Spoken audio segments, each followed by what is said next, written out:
Hello, welcome to Record Spiel. I'm Brian, and this is a video where I share my latest digs.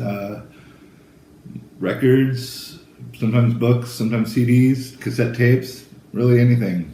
In this video, I have a lot of reissues that have just been on my list that I've just picked up one by one, and they've collected quite quickly, actually. Also, some thrift store finds. Got a few records from the thrift store, but I might save those for another video. Got a lot of records to get through here, and we'll just see how long this video runs us, and I might be splitting it into two.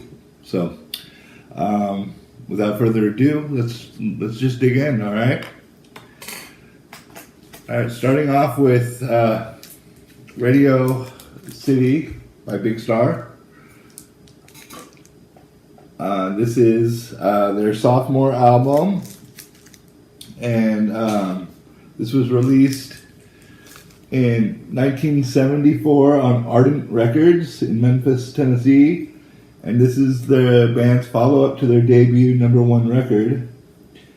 And yeah, I don't know. The thing about Big Star, they really should have been a bigger band than they were. I don't think they got the credit that they deserved, but you know, later down the line, I think they got, a lot more recognition. And this album is just a solid album with well-written songs. I think Chris Bell is absent from this album, but still a solid release. All right, next up, I have a reissue for Let It Be by The Replacements. These guys are a post-rock or post-punk Minneapolis band. Are they from Minneapolis? I think they're from Minneapolis. This was released on Twin Tone in 1984, and this is a really cool album. Speaking of Big Star, they were a huge influence on these guys. So yeah, this is really one of their best albums. I Will Dare and Answering Machine's really cool, and they do Androgynous, another great song on here. Okay, next I picked up Nick Cave and the Bad Seeds, Let Love In. I would say this is one of their most revered albums, although it's not my personal favorite. I do love this album. I think all Bad Seeds albums are great, but yeah, this is just a solid release by the Bad Seeds.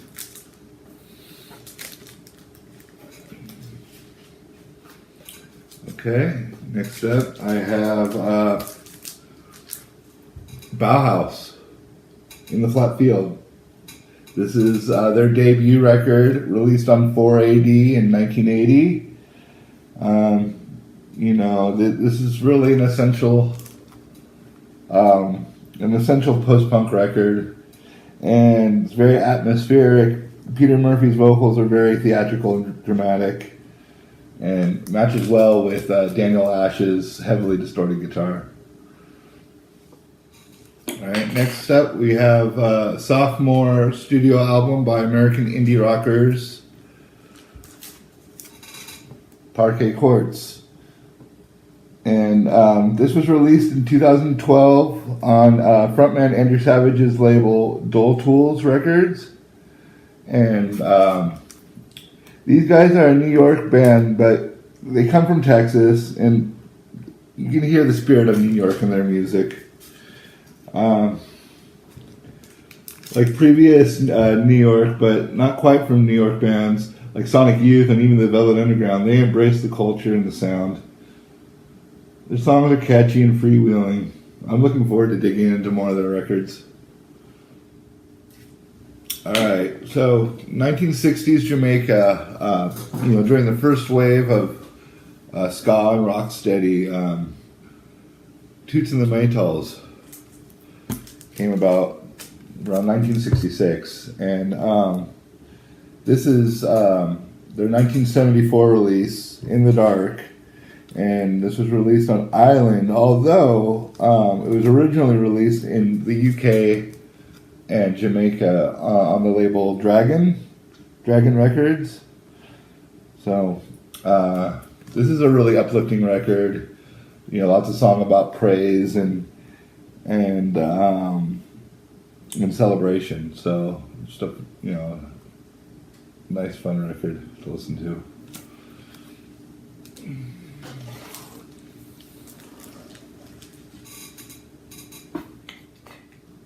Okay, so in the last video I made, I was sharing with you guys a bunch of records that were gifted to me. And a lot of them came from a very generous friend of mine, Bradley, down in Melbourne. Hey Bradley, if you're watching. Yeah, the record that got left off the video somehow in editing, it was this Simon Day record. They're a British funk and soul band. This was released on Janus Records in 1974.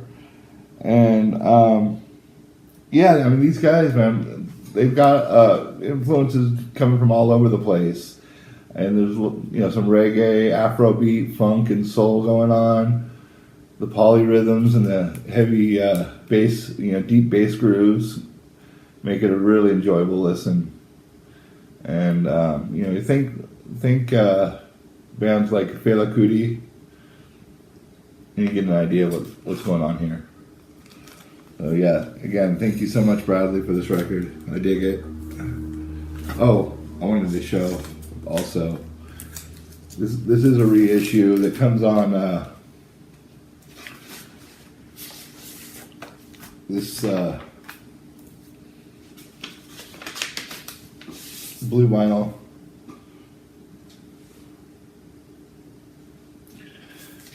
And got the note, Bradley. All right, moving into some more psychedelic music here. Soft Machine 1, released, this is their debut, released 1968 on Probe. And if you haven't heard Soft Machine, check them out. Really, really great example of how to blend psychedelic and jazz, you know, jazz fusion music to create this like proto-prog sound. And yeah, these guys, solid band with great songs. Their later albums tend to be a little more heavily jazz influenced. This one's still more in the realm of pop music. All right, next, continuing with the psychedelic trend. This is a classic, of course, we all know. Pink Floyd. This is Wish You Were Here. And let me actually open this up. This was released or remastered from original analog tapes by Bernie Grundman and James Guthrie and Joel Plant. So it comes in this black cover.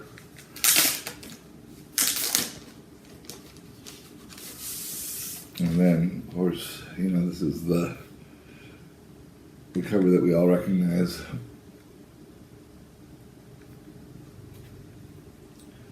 And I don't think I need to talk about the music on here. We all know how great the music is, but about the pressing itself, it's very, very well mastered and sounds very warm. And from what I've read, it's very close to the original masters. So kudos to those who did that work in remastering this album.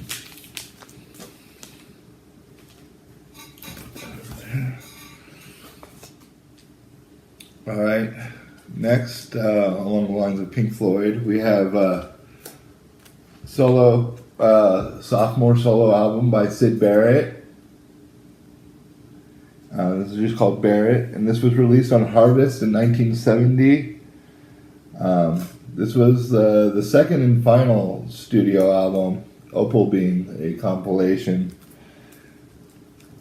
And this album was produced by Pink Floyd's David Gilmour and Richard Wright, who also contributed heavily to this album.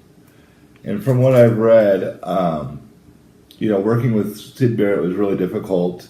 And they say at times his playing was magical, and other times it was just gibberish. So, they heavily contributed to this album, and what came of it is a great album, to my mind.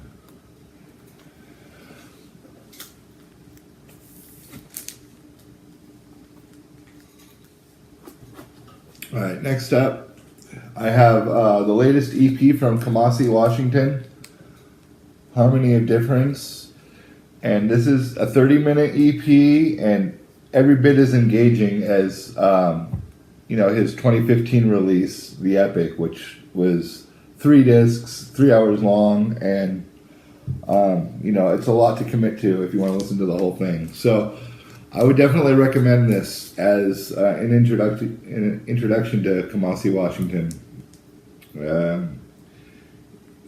This was actually part of a multimedia project where let me actually show you a multimedia project that went along with a short film and some paintings that Kamasi's sister, what's her name? Amani Washington is her name. She did some paintings, and they're conveying, that opposing forces working together can create harmony. And that's kind of the theme of this record, too, the music on here. It's one side is about 5 tracks, and then the other side is on one long track called Truth, and it combines all the efforts from the first 5 tracks into one track, and expressing that, opposing forces can create harmony. And then there was a similar short film called Truth by A.G. Rojas that went with this, and then, like I said, the paintings, and it was all on exhibition at the Whitney Museum of American Arts back in 2017, so earlier or late last year. So yeah, definitely highly recommend this EP as an introduction to anybody who hasn't heard Kamasi, Washington.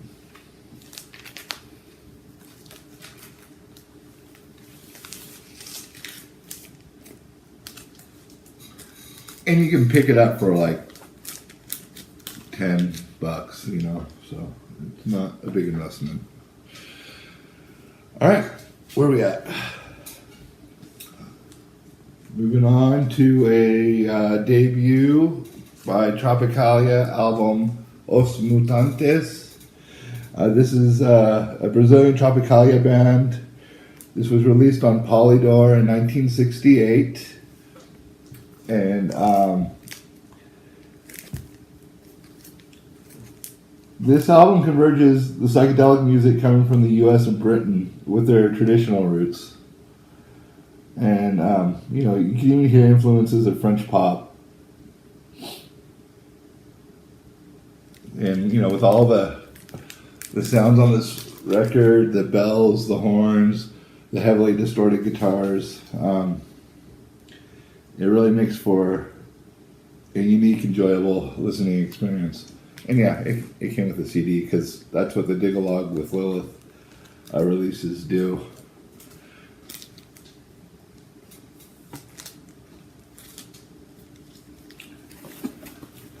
All right, more Brazilian music here.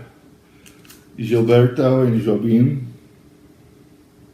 This is some really good Bossa Nova. I got this as a thrift store find, actually. And just a solid Bossa Nova album.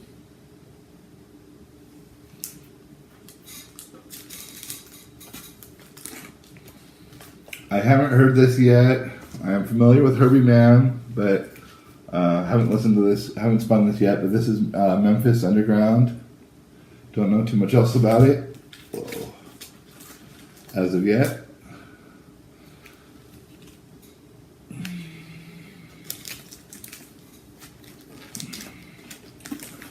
Alright, these last couple are also thrift store finds, so haven't spun these yet either. But we have Hank Williams and the Drifting Cowboys, and I'm not familiar with this album either or the songs on here.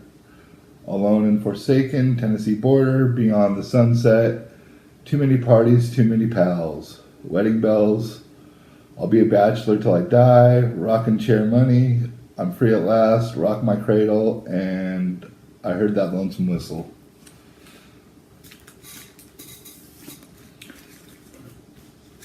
In another Hank Williams compilation here, and this one I think has some more traditional songs on here. I don't know where the track list is though.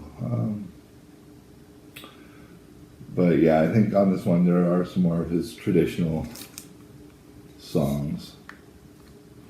And the record's really clean.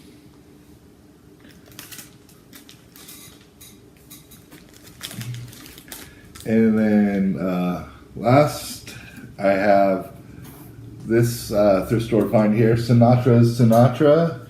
And from what I've gathered, this is a compilation of his that he reworked, of songs that he reworked and put out later. And I think this came out 1963, I want to say, on Reprise. So let's see what the date says. Yeah, 1963, Reprise Records. So, yeah, that'll be fun. All right, I think that about does it for this video. Those are my records. Let me know what you guys think.